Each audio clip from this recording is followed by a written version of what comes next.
Très ravi de vous retrouver au compte de ce journal et merci de choisir la télévision en noce pour vous informer. Bienvenue dans votre édition. Le Premier ministre de Transition, chef du gouvernement d'Union nationale, Saleh Kibzabo, a reçu en audience ce 31 mai 2023 les représentants de l'UNICEF au Tchad, M. Jacques Boer. Au menu des échanges de la protection des enfants, suivez le reportage de nos confrères de la télévision nationale. Que dirige Saleh Kibzabo œuvre inlassablement pour le bien-être de la population, surtout des enfants. Cette vision cadre bien avec celle de l'UNICEF, agence du système des Nations Unies, qui s'occupe de la protection des enfants, de leur éducation et de leurs droits. Les échanges de son représentant Jacques Boer ce mercredi 31 mai 2023 avec le Premier ministre Saleh Kibzabo se situent bien dans ce registre qui est l'enregistrement des naissances à l'état civil. Il ressort d'une étude menée cette année conjointement avec le ministère de l'Éducation nationale que 640 000 élèves du préscolaire et de l'école primaire ne sont pas enregistrés dans leur naissance. Une situation qui préoccupe l'UNICEF. Je suis venu faire un plaidoyer pour trouver une solution pour l'accélération de l'obtention des jugements supplétifs qui sont nécessaires à ces élèves sans acte de naissance. Et nous nous sommes entretenus des voies et moyens pour que ces enfants puissent avoir leur acte de naissance le plus rapidement possible. Pour ce qui est de l'UNICEF, nous pouvons prendre en charge dans l'immédiat 40 000 jugements supplétifs. Quand je dis prendre en charge, ce sont les frais de greffe qui sont liés à cela.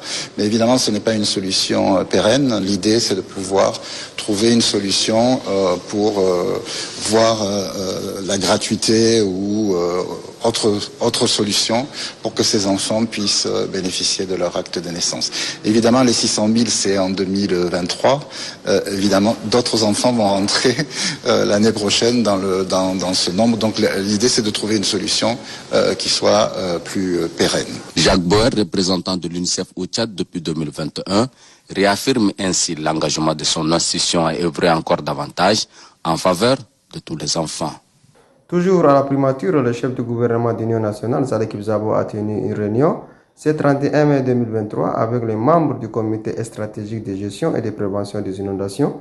Au menu des échanges, la prévention des inondations. Suivez le reportage de nos confrères de la télévision nationale. Vous avoir procédé à la pose de la première pierre de construction de digues dans le 9e arrondissement de la ville de N'Djamena, le chef du gouvernement d'Union nationale, Saleh Kibzabo, multiplie des stratégies pour conjurer le phénomène de l'inondation cette année.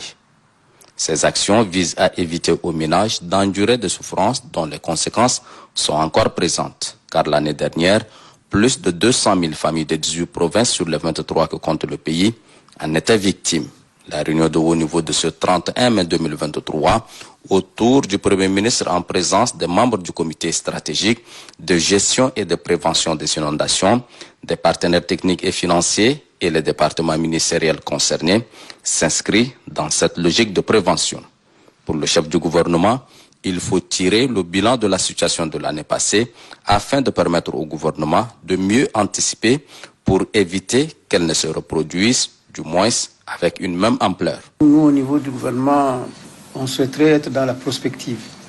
Comment est-ce qu'on peut appréhender les mois, les semaines, les mois et même les années à venir?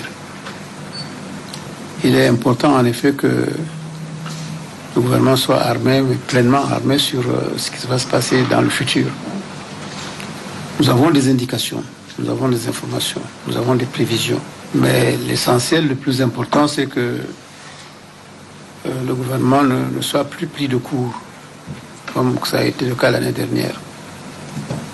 Et pour qu'on ne soit pas pris de court, il est en effet important qu'à court terme, à très court terme, c'est-à-dire pour les semaines qui viennent, on soit en mesure de faire face aux grandes crues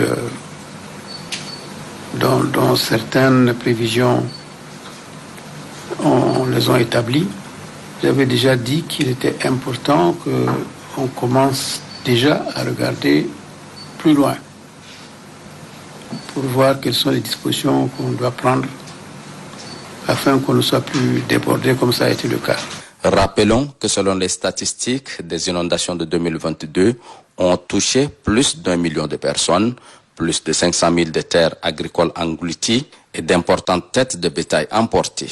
Le Premier ministre Saleh Kebzabo a instruit à cet effet le comité stratégique chargé de gestion et de prévention des inondations à plus d'engagement en vue de parvenir aux résultats concrets. Au Palais de la démocratie, les conseils nationaux ont adopté ce 31 mai 2023 le projet de loi portant la protection des personnes handicapées. Suivez le reportage une fois de plus de nos confrères de la télévision nationale. Portant création d'une agence nationale de protection et de promotion des droits des personnes handicapées est une réponse au projet de loi promulgué en 2007 portant protection des personnes handicapées. Cet arsenal juridique a pour but de créer les conditions nécessaires pour l'accès des personnes handicapées aux services de santé, à l'éducation et à la formation professionnelle.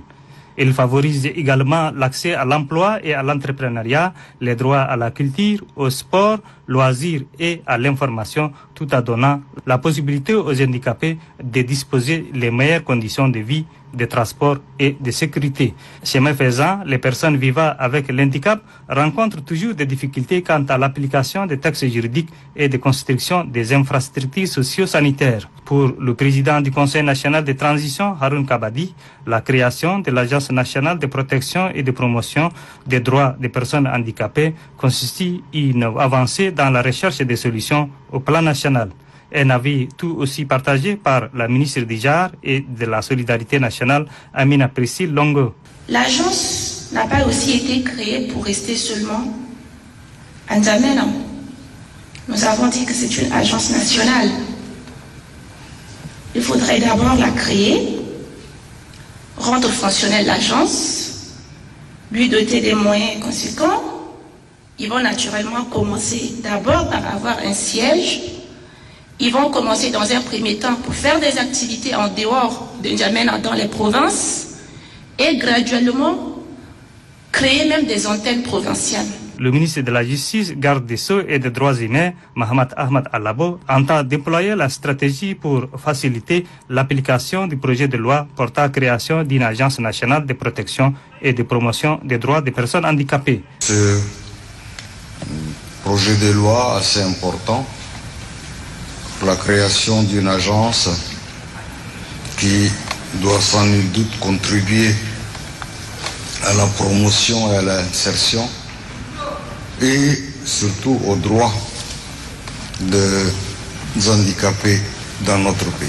Il va sans dire que notre soutien est total à la création d'une telle agence. Il s'agit en fait pour chaque pays d'avoir avant tout la volonté d'insérer socialement les personnes vivant à un handicap et aucune personne ne se sentirait un temps soit peu marginalisée dans cette société. Le projet de loi portant création d'une agence nationale de protection et de promotion des droits des personnes handicapées a suscité plusieurs interrogations des conseillers nationaux de transition. Des interrogations qui se focalisent sur la disponibilité du capital humain pour la gestion de cette agence, les moyens matériels et financiers. Plusieurs conseillers ont apporté leur contribution pour la bonne marche de l'Agence nationale de protection et de promotion des droits des personnes handicapées. Le dit projet de loi a été adopté par le Conseil national de transition par 134 voix pour, 0 contre et 0 abstention. Et puis l'association Betanadia a organisé ce 30 mai 2023 la 4e journée des adhérents sur le thème les enjeux, défis et perspectives de la normalisation et de la certification des micro-entreprises agroalimentaires et cosmétiques. Dans le coup d'envoi, le directeur général adjoint William Kaldé a souligné l'importance de cette journée. Suivez au micro de Moussa Mahamat.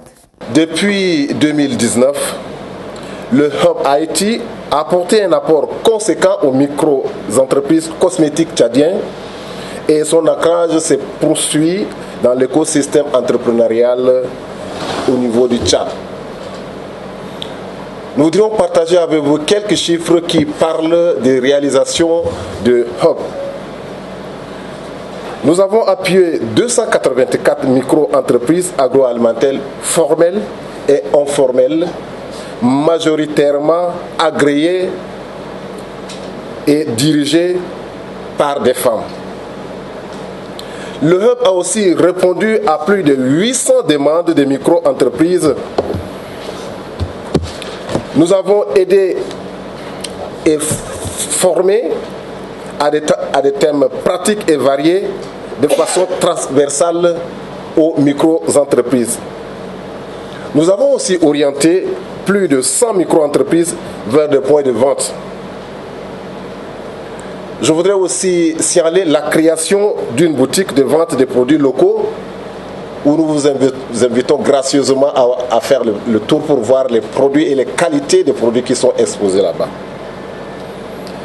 138 unités ont fait confiance donc et adhéré à Bet Al Nadja. La preuve est que vous êtes ici présents. 46 entreprises accompagnées par le Hub IT ont bénéficié d'un accompagnement financier à hauteur de plus de 100 millions de nos francs CFA sous forme de prêts d'honneur. Aujourd'hui, nous sommes là pour assister à la 4e journée des adhérents et l'organisation de cette journée des adhérents a 2 objectifs. Premièrement, répondre à un besoin de renforcement des capacités des membres du réseau, des adhérents et adhérentes sur des thématiques technologiques ou générales. Et en deuxième point, constituer un réseau des adhérents et des adhérentes du Hub IT dans lequel chacune devient membre pour témoigner, transmettre et recevoir de l'information des autres membres. Et le thème retenu lors de ce 5e comité technique du Hub IT le 17 mai passé a été les enjeux, défis et perspectives de la normalisation et de la certification des micro-entreprises agroalimentaires et cosmétiques. Ainsi, Bet Al Nadja a invité l'agence tchadienne de normalisation ACNOR, institution en charge de la normalisation et de la certification au Tchad, à venir partager avec les responsables des micro-entreprises tchadiennes sur cette question.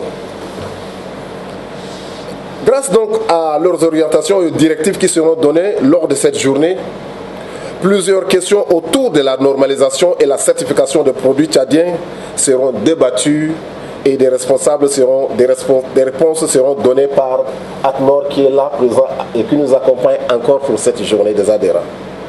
Par ailleurs, Bet Al Nadja vise à établir une passerelle opérationnelle de partage d'informations et d'expertise entre le tissu des micro-projets, petites et moyennes entreprises agroalimentaires tchadiennes et l'écosystème de la recherche tchadienne du secteur agroalimentaire comme Secocda, ACNOR et bien d'autres structures. L'accompagnement technique et technologique, la disponibilité et l'accès aux informations technologiques constituent le cœur des activités du dispositif Hub. Et sur ce, c'est la fin de cette édition. Merci de l'avoir suivi. À demain, Inch'Allah.